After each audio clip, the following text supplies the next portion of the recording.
When neighbours directed us to Dudley Marrows's farm, they didn't know he'd already abandoned it.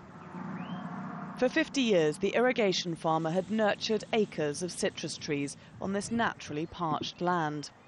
But 9 years of drought in the Murray-Darling Basin, one of the worst in Australia's history, finally got the better of him. He bulldozed his trees and walked away. Bob TWYFORD has also had to make some difficult decisions. In the last 2 years, his water allocation has dropped from 100% to 20% of his needs. That looks great. To keep his asparagus fields and vineyards alive, he'd have to buy the extra water. He chose to let them die. Bringing an end to 3 generations of farming, he's turning his hand to building a museum of vintage tractors. I've made a decision that we actually are going to get out. We can't see having any more water, the way the drought is and the way the allocation is, and we've decided, well, it's time to get out because if we're hanging in for another 2 or 3 years, things might not pick up and we can't afford to keep going down. The Murray-Darling Basin is the food bowl of Australia. The 2 main rivers, its lifeblood. But it's a region on its knees. Years of poor management and over-extraction of water, compounded by natural drought and climate change, have taken their toll, not only on the farmers but also on the environment. More trouble is on the way, with El Nino predicted to arrive in September, bringing more hot weather.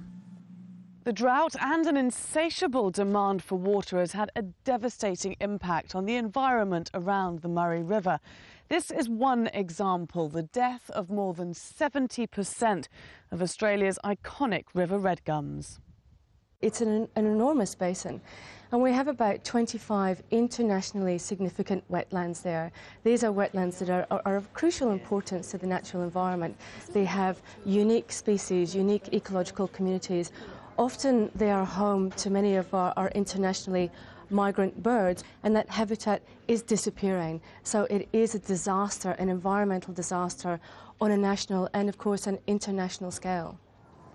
There is some good news. The government has allocated a massive $10.4 billion to saving the Murray-Darling Basin.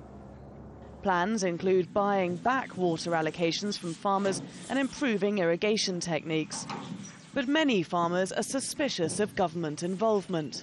Robert MANSELL is unwilling to sell the little water he's allowed to pump. Well, if it's a drought, or something happens, we can live with that. But I find it very hard to live with somebody in a capital city making a decision, an uninformed decision most of the time, that's going to affect our livelihood, and that's the hardest bit. MANSELL has taken half his land out of production and stumped his trees. It hurts him to see how much he's already lost, but he's determined to survive the drought and keep Australia's food bowl in production. Laura Kyle, Al Jazeera, Mildura, Australia.